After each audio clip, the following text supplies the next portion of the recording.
What the hell are you doing? Stretching. Dude, all right. So I got a note on that, actually. I think, and maybe you could confirm this, being your much greater years of wisdom than mine. I think I've finally reached that point of getting old.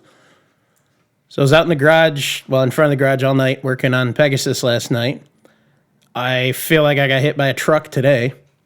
And I was sitting in the living room. I stood up, stretched to go get ready to head over here tonight. And felt like I was going to pass out. There's these people that spend a ton of money going to school. Mm-hmm. Just a ton. Student loan debt up to their eyeballs. Mm-hmm. But they're very educated. Okay. Talking like teachers or professors or something. You could probably talk to one of them. Mm. They're called doctors. I've heard of them. Yeah. So I take my dog there. I used to. Well, maybe one of those could talk to you about these problems you're having because... I think that was more or less I just stood up really fast and got a little lightheaded. John.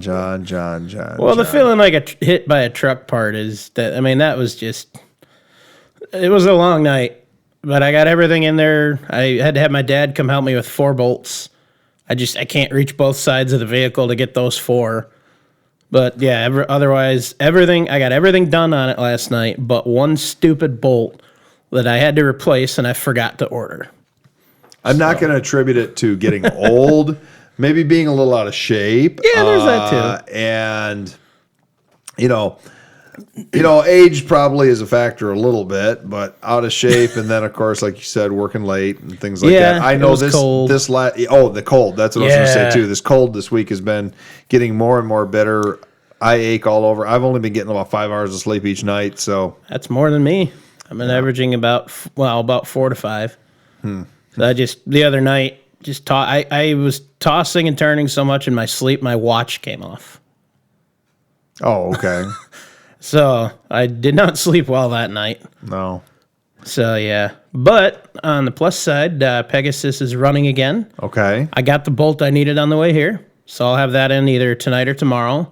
And pending a good test drive, she's done. So by episode 45, of course, this is episode 44. You're going to have some hopefully have it here for us.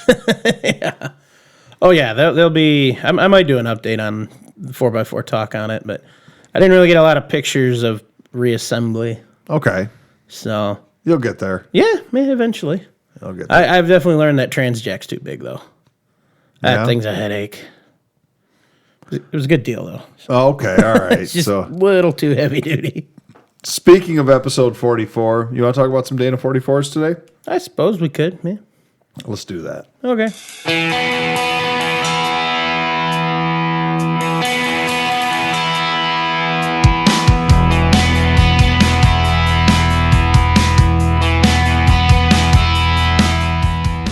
It's time to hit the trail, lock in those hubs, and throw it into low range.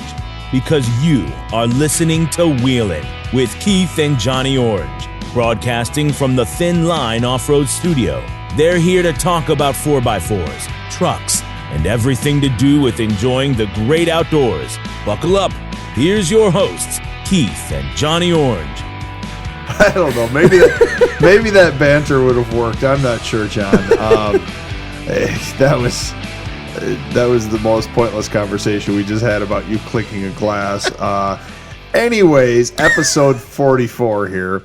We already told our listeners last week that we are going to talk about the Dana 44, which you've been really good at these notes lately. You have probably more notes than you have done for any other thing. I think you might even have any more notes than you did for the international episode. Maybe on that one, but a couple episodes ago I had a lot. Did you? Yeah. Unfortunately, they're mostly tech specs or year ranges on different manufacturer vehicles, but... Okay. So we'll see how it works out. Well, all right. I don't want to say this is a disclaimer because it's not really a disclaimer. It's more of a... Excuse me. What do you call that when you... A disclosure. Disclosure. I am prejudiced against the Dana 44 axle. Oh. As we said back in episode 30, and if you're a listener of Wheelin', you've been listening to us for a while, episode 30, we talked about the Dana 30 axle, which is the most common front axle used in vehicles that are used off-road. So Jeeps and Broncos and things like that. Of course, I think maybe at this point, and I don't actually have numbers on it unless you have somewhere, the Dana 60, they may have used more of them now with the Super Duty line of trucks. I have no idea. I'm not sure, how many millions, more or less, but the Dana 30, of course, is still produced in the Jeep line, so maybe that's still the king of the front axles for production numbers. I would say good bet. But anyways, as we discussed, if you're really interested in hearing kind of the differences and the pros and cons between a 30 and a Dana 44, go back and listen to episode 30. Like I said, my prejudice comes out into that because the Jeep or the Dana 30, which is primarily used in Jeeps, can be built to the strength of a Dana 44. So that's why I've always thought of the Dana 44 as kind of a useless axle until you step up, but it has its place. It definitely has its place. We've touched on it a little bit, like in the Mahindra episode a couple episodes ago. Yeah. And, so the Dana 44 is been used for many, many years. It's very, very common in the off-road world. At one point, it was considered the big axle until the Dana 60 really became affordable. Yeah. So you've got a lot of information there. Where do you want to start? Do you want to start with where this thing popped out? When it started? Where do you want to start with talking about Dana 44s, John? I can't even fathom a guess. I mean, it's kind of all over the boards. I mean, it started in the 40s, and they're still using them now. I mean, it's something that's been around a long, long time. Now, you were saying to me that the 44 came out in a rear application first. Is that what you said? The earliest in the notes that I found was in a 48 CJ in a rear axle. That sounds correct to me. Yeah, the front didn't really specify, I don't believe. First I used in the 50s. For a front axle. Yeah, so I guess there's probably, it may have been some overlap in it. I don't know on that. So the Dana 44, we already said before, the Dana 30 originally came out, didn't we say in the Scout? Or was it the Bronco just before the Scout and then the Jeep like 4 months later or something like that? I don't remember on that at all, to be perfectly honest. Yeah, it's been a while now. We had done the research back then. I know it was in the mid-'60s where the Bronco, the Scout, and the Jeep all received Dana 30 front axles within a very short time of each other. I'm trying to think of the earliest one I know of that had it. It was either the Bronco or the Scout got the Dana 30. And so I guess it might have been the Scout. Yeah. I don't know why, but I want to say it was the Scout. From the international episode. Yeah. We can always make a correction there in the future. Yeah. But going back to talking about that, I thought the Dana 30 would have been prior to the Dana 44, but you're telling me that the Dana 44 in a front axle application predates the Dana 30. You're saying the 50s. According to this, yeah. Well, that's information on the internet. That's not always accurate. Wait, what? You're telling me the internet's not 100% accurate and true all the time? Well, yeah. There's aliens everywhere. We all know that's true. Well, of course. When I watch the X-Files, I know what's out there. Yeah. I do believe. Oh, man. I just got to watch the new episodes. I love it. Anyway. Yeah. So I think you're correct. I think the 44 front was seen in the the factory four-wheel drive Fords that came out around 58 or so. I might double check that on the break because it's starting to bug me now. It's starting to bug you. So we'll look into that. Well, anyways, I'm pretty sure the 44 front came out before the Dana 30. Of course, those early Dana 44 fronts were going to be your closed knuckle, your ball and socket with the drum brakes. Not real desirable stuff for today's off-roader. Yeah. But what you're saying is it has a heritage because the Dana 44 is still in production today, just like the Dana 60 and the Dana 30 are. Yeah. So, it goes way, way back. And I know you've got a ton of notes there. You're kind of looking around. I'm just skimming over see what good information we got up here. Okay. Here's my thing about the Dana 44 then. Well, you're skimming your information. Like I said, I've always thought of it kind of being a middle of the ground axle. because the Dana 60 became affordable and it's so much stronger in a stock form than Dana 44. Yeah. But the Dana 44 still is a fairly lightweight front axle. I don't know if you have much, and rear axle. I don't know if you have much on numbers there for like weight ratings or anything like that. Got torque output. Torque. Well, what are they? What I are gotta they get better at organizing these. That's all right. What are they What are they rated at for a torque? Is it torque shear? Is that what you have them?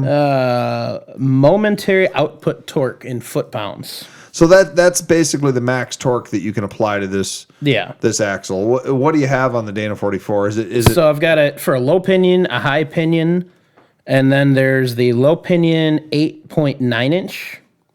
Okay. Which was just kind of an oddball one, I guess. Okay. So the low pinion, you're looking at 3,460 foot-pounds. Okay. The high, you're looking at 4,170. And then this low pinion 8.9 inch, which is listed as in a 32 spline, is 5,340. So quite a bit stronger than the other ones. Okay. And if memory serves me correct, the Dana 60 low pinion's around 6,500 foot-pounds. So sounds about right. Yeah.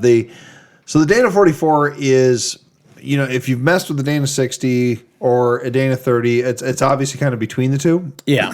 But the Dana 44, what received later in life the 30 spline axle shafts, of course, in the front application disc brakes. Mm-hmm. There's a lot of, without getting into confusing about it and sitting there and running down a list and saying it was used in this vehicle, this vehicle, this vehicle, this vehicle. Yeah. I think the point is the Dana 44 has been used in every domestic.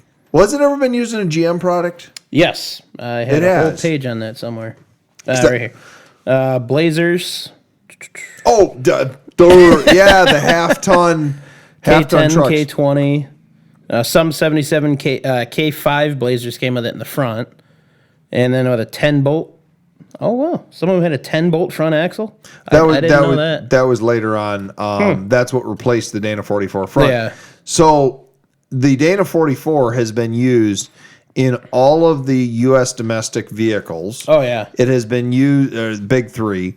It's been used also in Isuzus and Nissan, Mitsubishi, and Jaguar. All, so it's a very versatile axle, platform. Very common swaps in a lot of the off-road vehicles, too. One of the beauties of the Dana 44, at least for, say, a front axle, is that it has, the modern ones has the 30 spline axle shafts, which are essentially the same as a Dana 60 rear in most applications. Okay. So, but it's a smaller ring and pinion. Yeah. So it has better ground clearance in the front, but it still has the axle shaft strength of a rear Dana 60. Yeah. I would imagine it's significantly lighter weight, too. Yes, you save a lot of those 60s are stupid heavy. And with all these different applications that you could get a Dana 44 in, pretty much whatever you're building, whether it's got a driver drop axle, a passenger drop axle, if it's a narrow trail width vehicle, a wide width vehicle, there's a Dana 44 in a factory application. Oh, yeah. And some variant that you can use. Even the wheel bolt pattern. Oh, yeah. They've used probably a dozen different wheel bolt patterns of them. Nice thing, too, it's a lot easier option for front locking hubs. Try to do that on a Dana 30. They make kits to do it, but you're paying through the nose for some of those kits, Correct. The aftermarket ones. This, you can probably pick up this axle for less than half the cost of those kits. Yes. If not cheaper. And then just, a simple swap kit and you're done. Yeah, the older Dana 44s now, like the JK Dana 44s and the newer and the TJ Dana 44s that were in the Rubicons.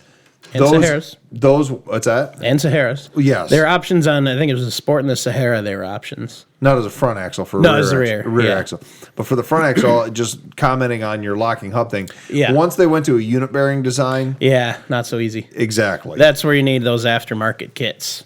Yeah. I looked at one once and it was worth it to get it. It was a good price, but the aftermarket support for some of the parts in it was, I'm not going to do it.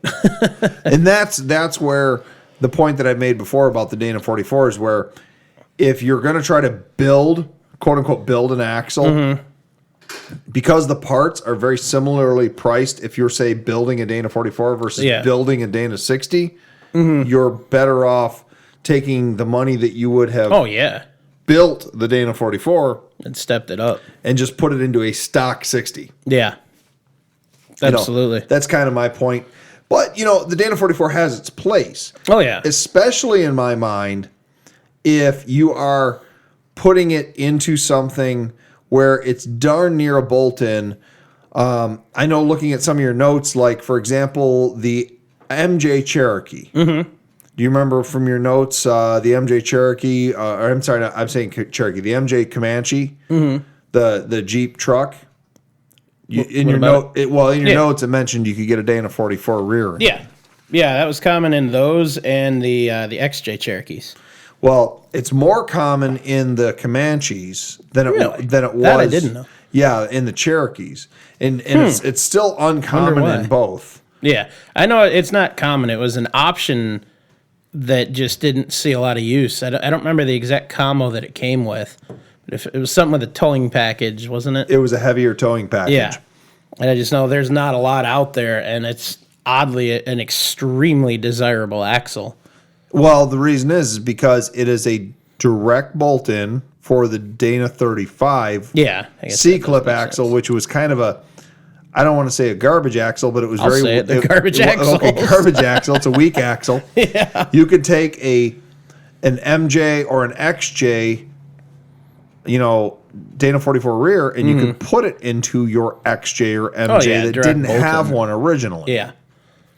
So, nice upgrade there. Absolutely. You can even use that same rear axle to swap into, say, a Ford Ranger or a Bronco 2 because the width is the same and the bolt pattern's the same. The wheel bolt pattern. Isn't it a spring under, spring over thing, though, with those? Well, there is. So, like, the MJ has a spring over, if I remember that correct. And the XJ should both be, yeah. Okay. One spring over, one spring under. Yeah.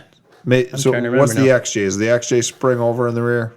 I'll be honest, I don't remember because we made it that on mine, but I don't remember if we had to do that or not. Okay. 'Cause I remember dragging an axle over springs. Wow. Well, I feel like an idiot. I don't remember. We haven't worked on an XJ in a long enough time. Not too long Not a stock one anyway. No. But, it's even just changing some spring purchase. Yeah, that's the nice thing with the leaf springs. It's so easy to swap them. Yeah. You've got two perches and shock mounts, so you got to figure out. And half the time you can incorporate those with your U-bolt plates. Yep. It's amazing. I love it. They're so simple to do. So basically what we're saying in that platform, it makes sense to bolt one in. Absolutely. Same thing with the early Broncos. Yeah. The first half of the early Broncos had a Dana 30 front axle. Mm-hmm. You can take a later Bronco Dana 44 front axle, and it's a direct bolt-in to replace the Dana 30 drum brake front axle. Nice. So, here, does it make sense to put a Dana 60? Maybe if you're going to hardcore wheeling at that point, sure. But if you're doing a, just a stock build and you want to upgrade your brakes, a little bit, bigger tires, but you still want it street friendly. Direct bolt-in. Yeah, and if it's a little bit of a budget thing, you can probably get those a little cheaper than a Dana 60, I would think. So. Absolutely. Well, I think it's probably time to take a quick break, and then when we come back, I want to talk about some 4x4 news and stuff, and then we can go back into talking about some Dana 44s. Sounds good. We'll see you in a bit. Hey, it sounds like it's time to swap out that old engine for something better, John. Yeah, man, but I have so much into my trans and transfer case set up already. I don't want to change those too. Sounds like you need to call Quick Draw Brand Adapters. They specialize in conversion bell housings for nearly all diesel and gasoline engines, including the new 2.8R Cummins. I like weird engines, though. I want something different. Then you definitely need to visit QuickDrawBrand.com today. They have those hard-to-find parts. They also have used diesel engines available. You can call them at 513-446-9654. Cool, I'll do that. See what they have. Thanks. So you said you have some 4x4 news for us. I already kind of shared my little piece. That was really all I had. Nothing from the aspect of, say, thin line off-road / my dealings with vehicles. Besides, I got to do a little more urban wheeling the other day with Project Excursion. Nice. I was on a job site just outside, in basically downtown Detroit, and they were redoing this museum that's down there. And behind the museum, we had to park in this kind of lot where some maybe old houses used to be. I had to put it in 4-wheel drive, and it was pretty muddy, and That sounds like fun. it wasn't like straight up like a trail ride or anything, of course, but that little bit of brightness in the day to make it a better day. it was, yeah. and that was the icing on the cake to finally bring Project Excursion back and give her a detail job last night, because it had a lot of mud on her, and the inside from a couple of my job sites was just full of concrete dust. Yeah, mine wasn't that bad, but I realized last night, after, like I said, I got it all put together and I got it started. It hasn't run in a while, so there's the normal, rattles and shakes that a diesel makes when it's been sitting for a couple of weeks. And then I realized how much crap I've been storing in there in the meantime. Yeah. So as long as the test drive goes good, I'm going to clean it out. It's way, way, way overdue. Well, so, yeah. Museum minutes, we haven't had too much going on with the museum. But for the podcast itself, we're still figuring out what we're going to do, especially now that we're doing our YouTube thing. Eventually having a studio and being a little bit different platform from just you and I looking at each other, maybe looking at the camera. I do it from time to time. Yeah, we do. We do. But I can't stand staring at you that long. You had sent me that Facebook nice. You had sent me that Facebook Marketplace ad. Oh yeah. About all that acoustical foam. Obviously, you and I, you already know what happened. Yeah. But I called up and got talking to the guy about it. He had basically an entire pickup truck load full of acoustical foam for a studio. Nice. And he had gotten it from his job. They actually had been using it as a sound dampener for some machine shop thing. He had gotten it, and he was pardon me, that came out of nowhere. He was using it for he does his own YouTube show. Okay. And he only needed like a little bit. He didn't realize how much came with the deal that he got. I didn't realize how much there was either. Yeah, so we got the rest of it from for just awesome. And he gave us a smoking deal. The YouTuber, if anybody's interested out there, I don't know if we have listeners that are into BMX bikes and say God, I remember that in high school, and it was a huge thing. Some people are still into them. Yeah. If you're into riding them, jumping them, if you're into even just maintaining them. The guy's YouTube channel is Dougie's Life, Dougies, and then Life, Dougie's Life. And apparently he has a fairly popular YouTube channel. Cool. He's about 30 miles north of us here, and he does all this stuff with BMXs. And, went out, talked to him, told him about a little bit about what we're doing. And he just completely slashed his asking price down to almost basically giving it away for nothing. Just gave us a smoking deal on all of this acoustical foam. That's just get awesome. it out of the place. Greatly appreciated if you're watching this. Thank you, sir. Shout out there to Dougie's Life. Like I said, if you're a wheeling listener and you're into the BMX stuff, me, I was into it 20 years ago. These days, not so much. I'd probably kill myself on one of those things. I have ridden bikes, but I usually prefer four wheels. Do you ever do like the ramps and the jumping and stuff? Not on a bike, no. See, I used believe it or not, and everybody gives me issues about this. I actually used to skateboard a little bit, though, and no one believes it, but I did.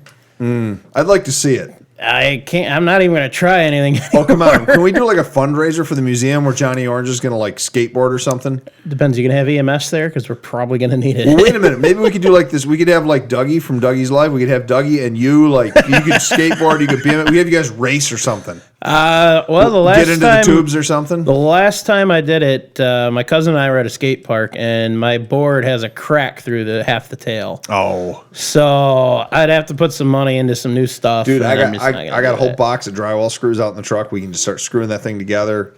Some tape. I don't know if that's gonna work, man. Oh, all right. Besides, that's got to carry me. We're gonna need some heavy duty wood. Okay, all right. So no In a couple years, maybe when some of this is gone. No racing then Mr. Dougie right now. Not yet. Not yet. No. All right. No, that would be a very bad idea. Anyways, back to our topic on hand. Well, while we're off topic, I want to bring this up. What's that? So none of these folks out there identified your tattoo. They did not yet. No. No, we didn't have that, and of course, we didn't put an end to the challenge. But typically, our rules have always been that if nobody comes up with it by the time the next episode airs, that Well, I know we forgot to mention it from 1 or 2 episodes, so why don't we show them one more time? Give them one more week. You want me to do this shirtless thing again? No. Oh God, no. Oh, No. all right. No, I want to keep my dinner down. So, all right, we're gonna do this. I am going to show a tattoo. Hopefully, the YouTube listeners here can see it. Okay. And once again, that tattoo comes from, or we want to know where. I was right. I started. What book it's from? Did we tell them last time? Yeah. Okay. Well, it comes from a book, and what's the significance out there? If you know what that symbol came from, go to 4x4 Talk. That was the challenge, right? Mm-hmm. Go to 4x4 Talk, post up, say Keith's tattoo came from this. Yep. And we're going to send you a t-shirt and a couple of decals is what we said. Yep. So, which actually I got to talk to producer Andrew.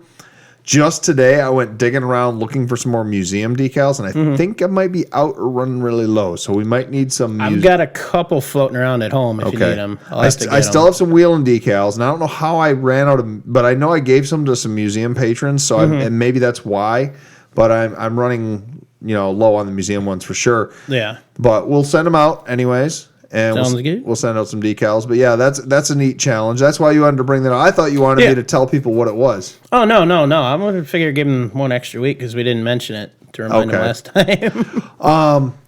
Speaking of our episodes and the podcast itself, I've had a request. I don't know if it's something, it might be right up your alley too. I mean, I know you're kind of like a Jeep / Chrysler guy, but I know you also like Chevy products. Yeah, a little bit. And we've had basically a request. We had done one of our This Day in Off-Road History posts through the museum.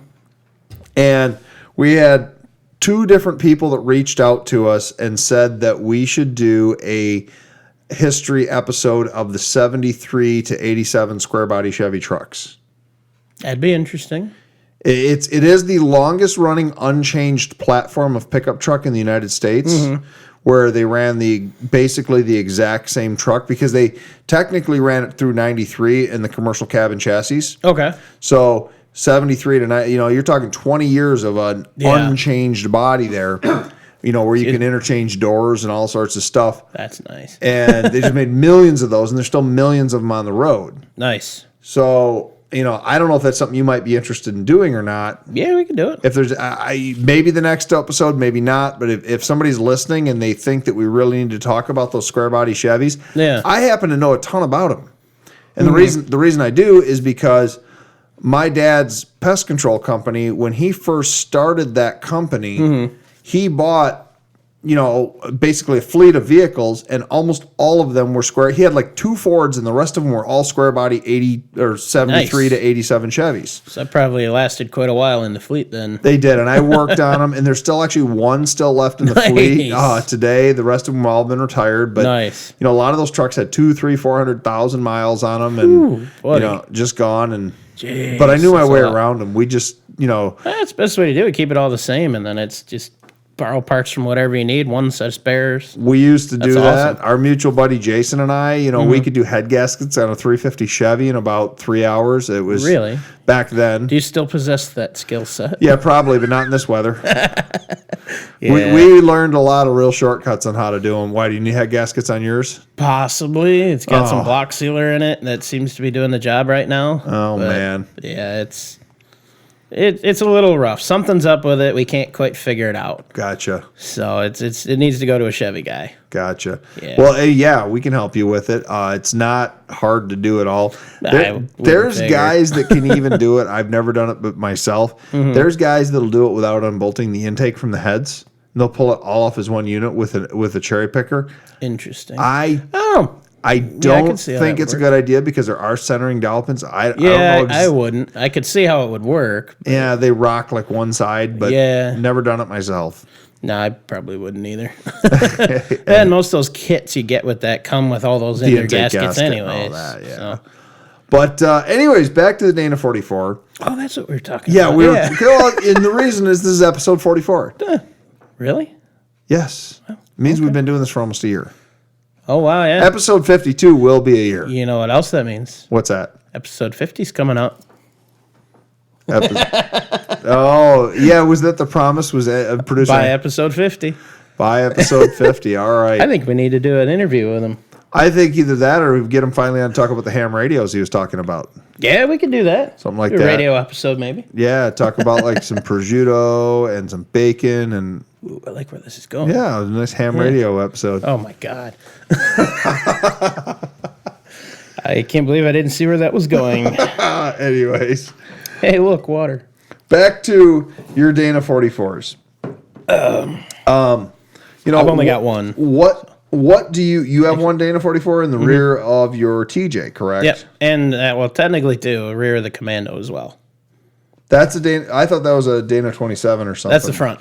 Oh, that's the front. That's Yeah, the front. the rear of is that the course spline, the 19 spline. thing. Okay. Actually, this would be a good point to talk about. They've made so many of those axles, Yes. but there are definitely some really good desirable ones. And there are, for say, the 4x4 builder, Yeah. and there's some that you just need to avoid altogether. Yeah. Every other one in between is like, okay, they're good. They're not like the best axle ever, but they're darn good. Yeah. So starting out with, do you know, I know off the top of my head a number of them. Do you know like the best Dana 44s to get? Oh, I've talked to you about this before, and I don't remember, to be honest. Well, I know okay. the non-course spline, at least in the rear axles, are the better ones. So yeah, in a rear axle application, you probably would want to be looking for something with 30 spline shafts and, not the old course spline. Yeah. Your TJ Dana 44 rear. Those have a stupid resale value. They do. Oh, my God. They're very stout, and they're basically a coil spring version of the MJ and XJ Dana 44 Yeah. rear. Plus, they have disc brakes on them. On the Rubicon ones, yes. Oh, not on the standard TJ? No, mine does, but I put them there. I did a custom conversion. I took all the brake parts off a Dana 35 ZJ axle. Okay.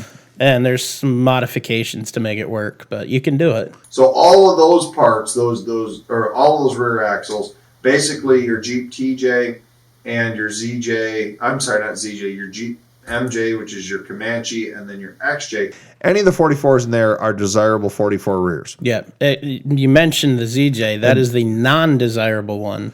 Well, yeah, I was going to go to the non, but I guess we can mention since I had a little slip there. Yeah.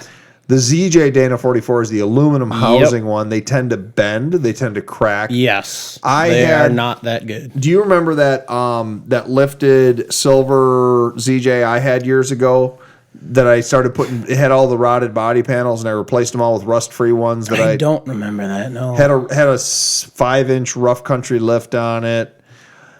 Straight 6 with a rod Remember knock. a red one that you got some parts out Well, of? that was the parts one for my silver one. Okay, yeah, I do now. Okay. And then I started to camo green. Vaguely, yeah. Yeah. Well, Well, that was a short one, though. You didn't have that one very long, if I remember No, right. I drove it for about 4 months, but Yeah. 3 or 4 months. And part of the problem I had with that is I kept burning up passenger rear tires on that. Ended up taking it over, and I looked at it, and I did kind of the tape measure thing, and it had the aluminum 44 rear in it. Oh. And I did the tape measure thing, and it was not true. So I took it over to a friend that has an alignment place. I said, can you take a look at this? Is this just my eyeballs off? Is the body tweaked or something? He said, no. He goes, this axle is bent by like at least 3/4 of an inch. And so I talked to him. I said, There's no vibration. I said, I'm going to have to go get a junkyard axle. And he said, you're going to have to be careful because we've ran into this before.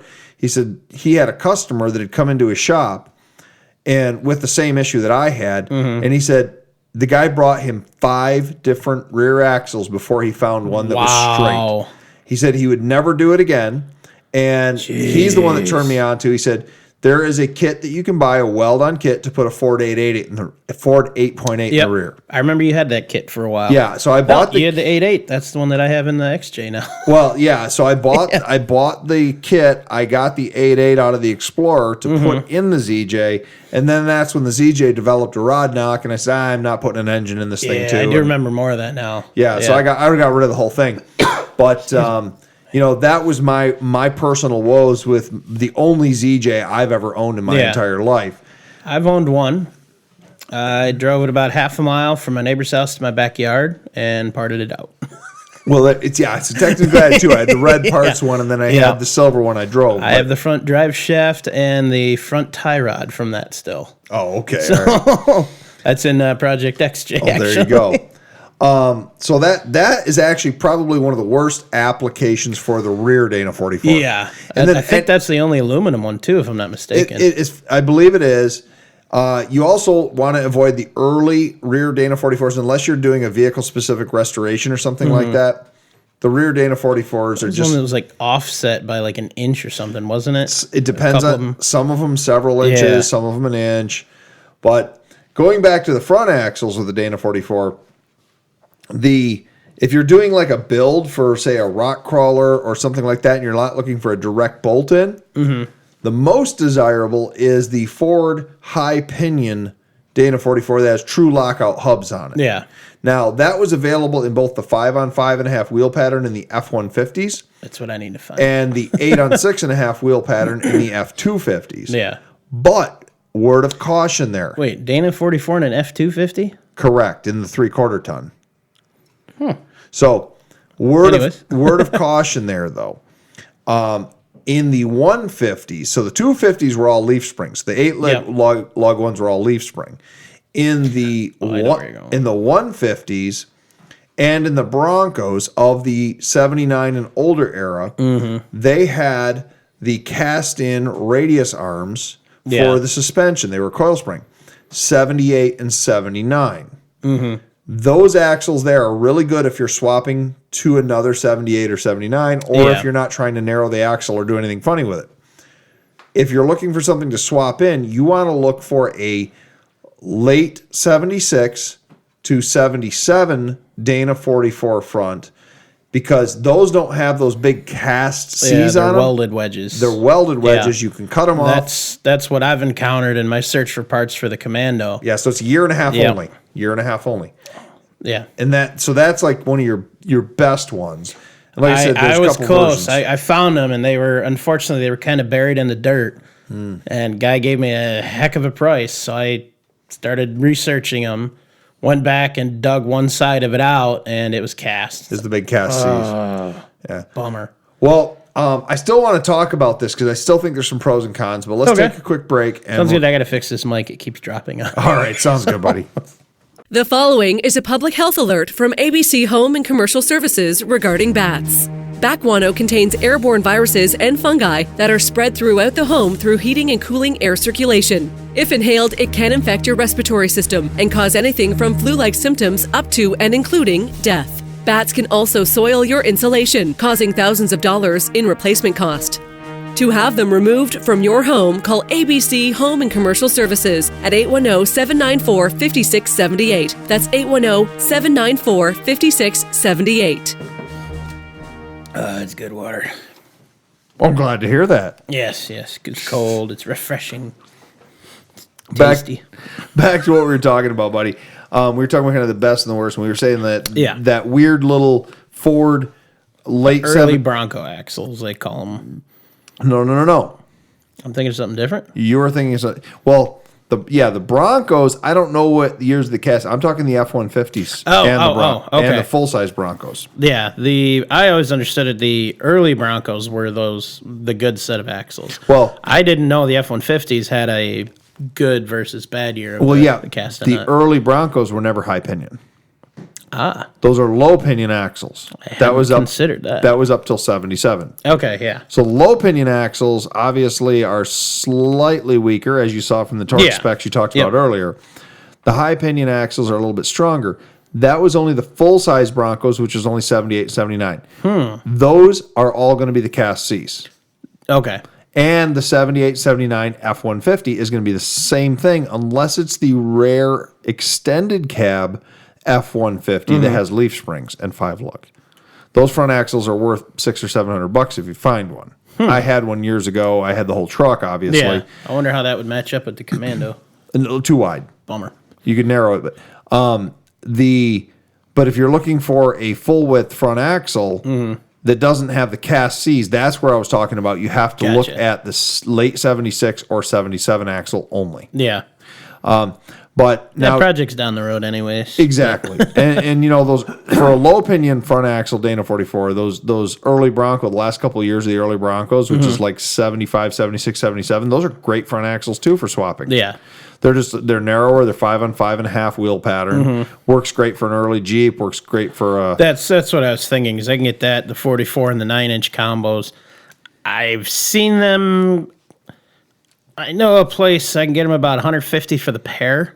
But I've seen them, mildly built $500-$600 for the whole set. Now, in my opinion, the 9-inch is not a great off-road rear axle, and I think I'd like to do an episode about that sometime and why. But but still, I just like the combo.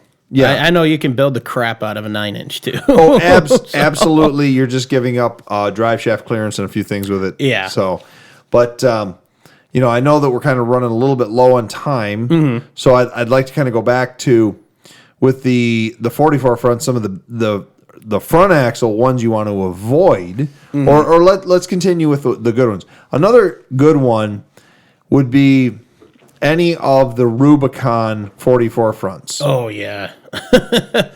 Or even now, as we discovered a couple episodes ago, the Mahindra 44 Yeah. fronts. Now, the That Mahindra set's still available, by the way. the Mahindra did not automatically come with a locker in the front, but the Rubicons did. Yes. TJ Rubicons had an air locker. JK Rubicons had an electric locker. Yeah. And I believe in the TJs, it's 03 up on the Rubicons. I think you're right. I 03 or 04. I know 03 is the split for the disc brakes in the rear. Okay. That's all I know offhand. Now, the only thing that you're giving up in the Rubicon axles is you don't have the true lockout hubs anymore. You now have the unit bearings, which are not bad. Unit bearings They're are fairly stout. they're fairly stout up to about a 37-inch tire. Yeah. After that, or real hardcore rock crawling or anything like that, you might want to talk about a real, bearing assembly and aftermarket bearing assembly. But I used to hoot and holler about how bad unit bearings were. But speaking of that, there is a Dana 44 unit bearing that you want to avoid, and that is the late 70s, early 80s Dodge half-ton Dana 44 front. Okay. Now, that came with a unit bearing. That was the first of the unit bearing Dana 44s. A lot of those parts aren't even available anymore, I believe it. and they were problematic to start. Do not mess with a half-ton Dodge Dana 44 front that has a unit bearing front axle. Fully rebuildable hub. I don't know the exact year splits on it. If it's got the fully rebuildable, hubs that stick out, boom, you're fine. But then, once again, talking about Dodge, when they went to the new body style Dodge in 94 with the 94 1500, the Dana 44 got vacuum disconnect. Ooh. So, Now, is that a simple swap like with the early Dana 30s, like a little solid axle shaft and cover plate, or like an ox locker kind of deal? probably, but I don't know what shaft would be maybe a direct interchange. I know you could buy an aftermarket shaft for that setup, but, Just a thought. really it's not an axle worth building. Yeah.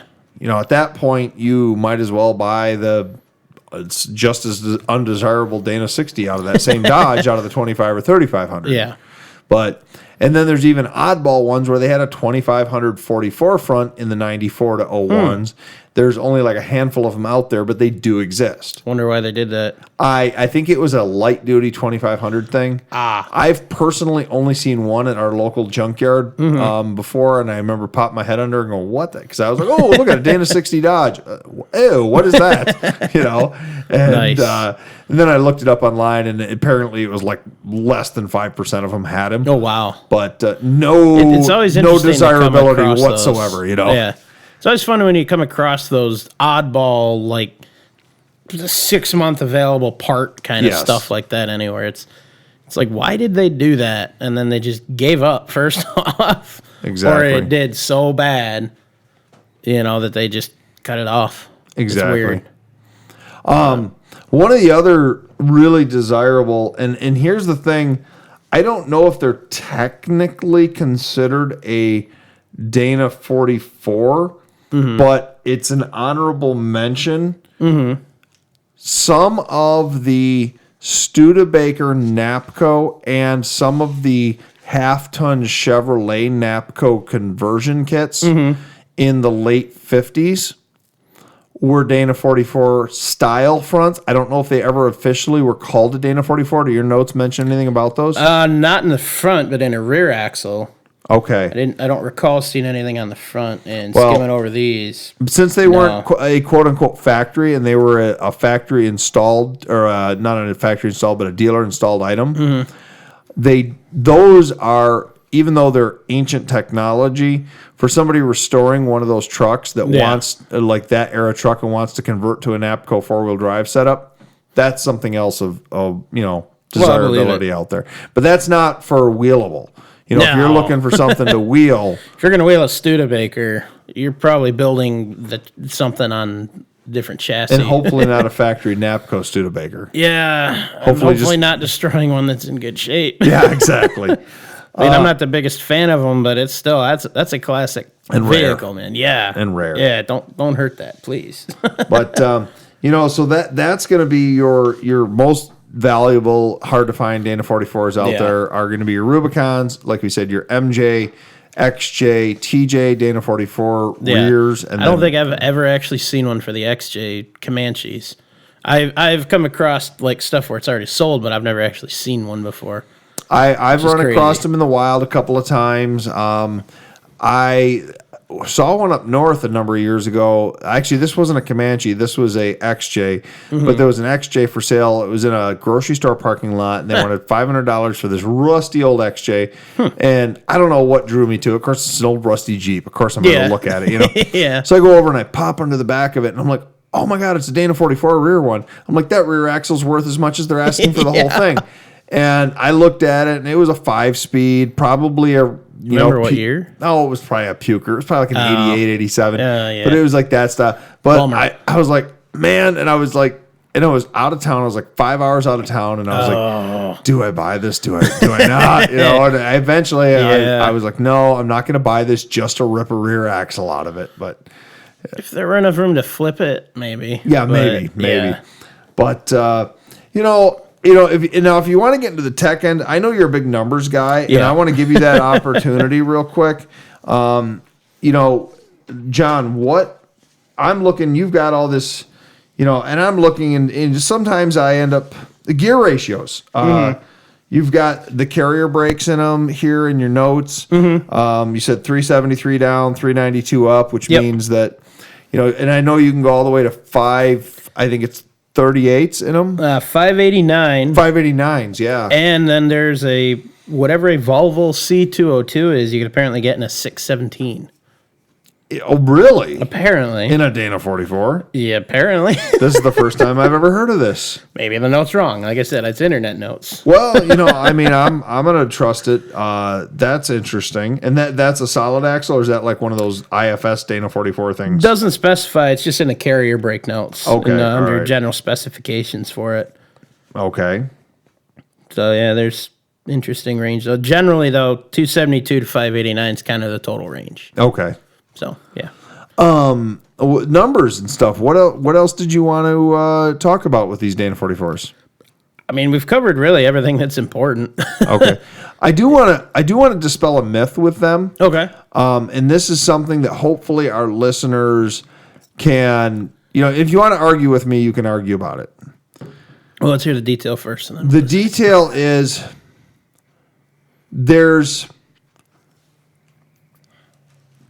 I want to say that I'm trying to think of the best way to say this. People try to call certain versions of the Dana 44 an HD Dana 44. Okay. Now, that has been used as nomenclature in maybe pamphlets for sales, things like that. The reality of it is there's not a lot that's really that HD / heavy duty about certain versions of the Dana 44. There are a couple of versions of the Dana 44 that did have heavier, thicker tubes. Now, that would be a heavier load rating axle. It does not mean it's stronger for off-road capability. Yeah. It still would have the 30 at max size, the 30 spline axle shafts. So, somebody, if you've got a true, and I know that was available in some of the Fords early on, maybe some Dodges.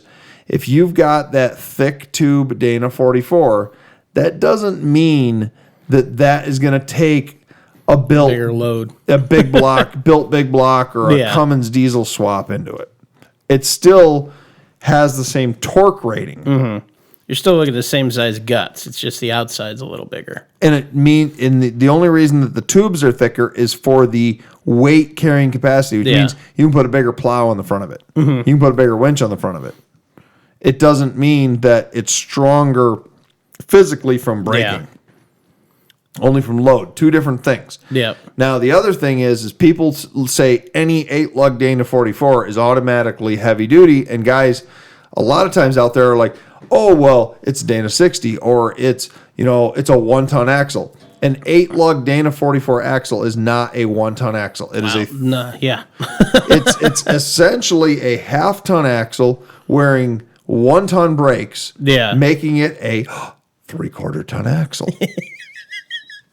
Wow, the math works out there. Yeah, but no matter what your buddy told you or your grandpa or whoever, a Dana 44 front with 8 lugs does not make it a 1-ton axle. No. Oh, no. Now, once again, disclaimers out there. There are some oddball little packages out there. Like, for example, Quigley 1-ton 4x4 vans that got a Dana 44 front. That's an aftermarket upfitter. It doesn't make it a true 1-ton, like out of, say, a K30 pickup truck or a Dodge, D30 or a Ford F350. So, those never came, and people argue about this. I've had people argue with me about this. They never came with a Dana 44 in the front. Yeah. So, is what it is. It's a funny world when you start looking at things like that. They take something, they polish up the outside. The inside, all the internals are still the same. You're still looking at the same ring gear. And they just think that it makes it that much stronger. It's, well, no. The outside, maybe. But like I said, the guts are still the same. Yeah, exactly. And, an easy way to identify the Dana 4... So if you're kind of a novice junkyard picker, barn find picker for the front axle, looking for something for your project, this is really important to know. The Dana 44 and the Dana 60, the cover on the axles look very similar. Now, there's a size difference. The Dana 44 one's smaller, obviously. The Dana 60 is a little bit larger. But if you don't know physically and you're new to this world and you look under there, you might not know that you're, in your eyeball, be able to measure the difference. If you're looking at a 91 and older, so basically a 79 to 91, kind of the golden era of front axles, the solid axles in the U.S. that were these heavy-duty solid axles, and you're looking at a big truck, and it's 8 lug, if you look under there and you look at the area that where you steer, if you have ball joints... from that era, I'm saying, like I said, this is the golden era, 79 or 7, let's say 78 to 91. If you have ball joints, it's a Dana 44. Okay. It's good to know, as I don't know a lot of this. If you look and you have kingpins, and the easiest way to tell that is where the ball joints would be located. If there's a 4-bolt plate on the very top and a 4-bolt plate on the bottom, that's a kingpin, and they use kingpins up to 91, 93 in the Dodges. But like 91 in GM and Ford, if it's got kingpins in the front, you're looking at a Dana 60, unless you're looking at a very old Dana 44, and that's why I said 78 and newer. Yeah. If you're looking at something from like 73, they did have kingpin closed knuckle Dana 44s. Those are not very desirable. So I remember this. But if you're looking for that heavier duty, or at least you're looking for that Dana 44, it's got 8 lugs. You want the bigger brakes, maybe the larger tubes. you want to look at something from that 78 to 91 era. Makes sense. Hopefully I can remember all this. Just listen to the podcast. I was again. just going to say, I'll just have to bookmark this one. I know.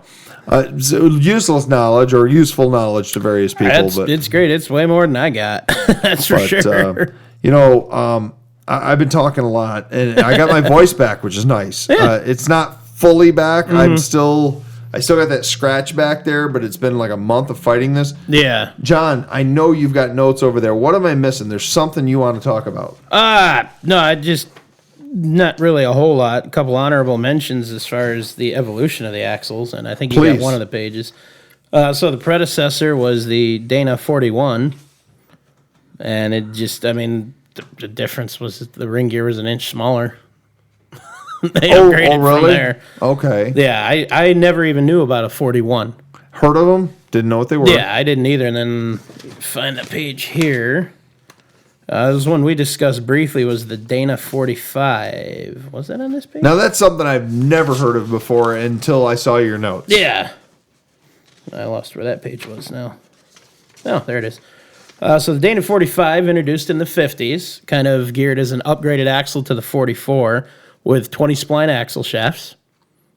So a little bit stronger, a little bit better, not by much. So, but this was going to 20. Eventually went to 30, but this was 20 versus the earlier, which were what, 16? I think 10 and 19. 10 and 19, depending on the years. Okay. And they don't make it anymore. But if you use a couple other parts and a lot of shims, you can make Dana 44 gears fit the Dana 45.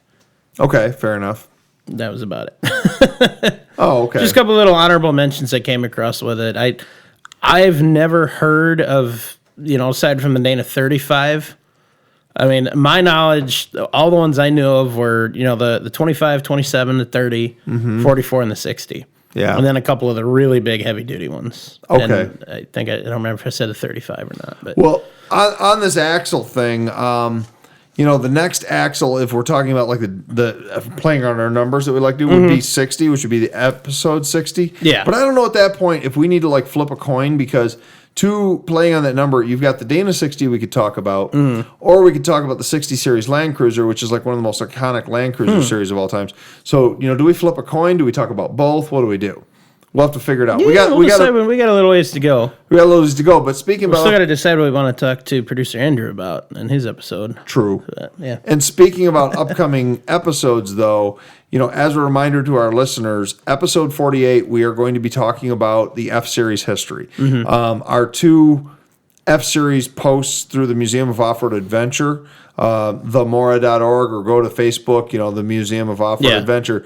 Our two F-Series posts have gone viral or semi-viral, and so we've seen that there's a lot of love for the F-Series truck out there. Yeah. And so we definitely are going to do that episode 48. So this is our call out there. We still got a couple episodes. If you are really into that F-Series, reach out to us. What do you want to hear? Yeah. What do you want to Any know? specifics, let us know. Let's, talk to us about that. Yeah. So we only got a couple weeks till that. But it's coming up quick. It is. It's coming up quick, man. Countdown to the F-Series episode. Yep. But what else you got, buddy? Not much. Well, not much. We pretty much nailed everything that I had or even thought it to bring up. So. Yeah. No. It's good. Well, hopefully this has been a helpful episode to somebody. To me, it absolutely has. Getting into the Jeeps, getting into, whatever. I guess just before we do our sign off here, we did not talk about who would consider a Dana 44 axle. Okay. And I think we need to do that.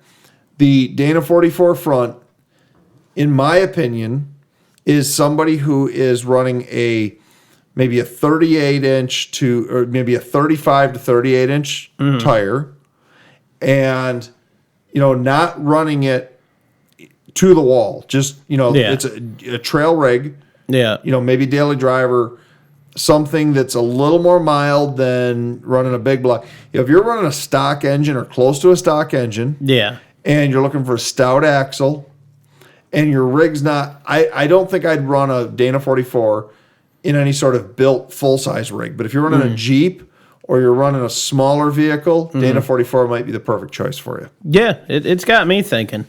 I've always had that thought of, do I go with this or just step it right up to a 60 when I get to that point? And obviously, whatever I'm doing when that day comes will determine that. Yeah, the math of it. Yeah. Yeah. I mean, it just, like you said, it may make more sense to put the money into a stock 60 build than to build one of these. True. But, I mean, to each their own. That's, like you said, more extreme versus more mild-mannered, more trail and street-friendly. Yeah, nothing wrong with the 44. No. I don't think they're fully pointless, but I think that it's a purpose axle. Like, you've got to be in that market for that axle. Yeah. So, Yeah, time will tell. See what time happens. will tell, buddy. Well, Yep. I think you ought to do your thing, and we can move over to our Patreon after show. That works. Well, thanks for listening, and have a good one, everybody.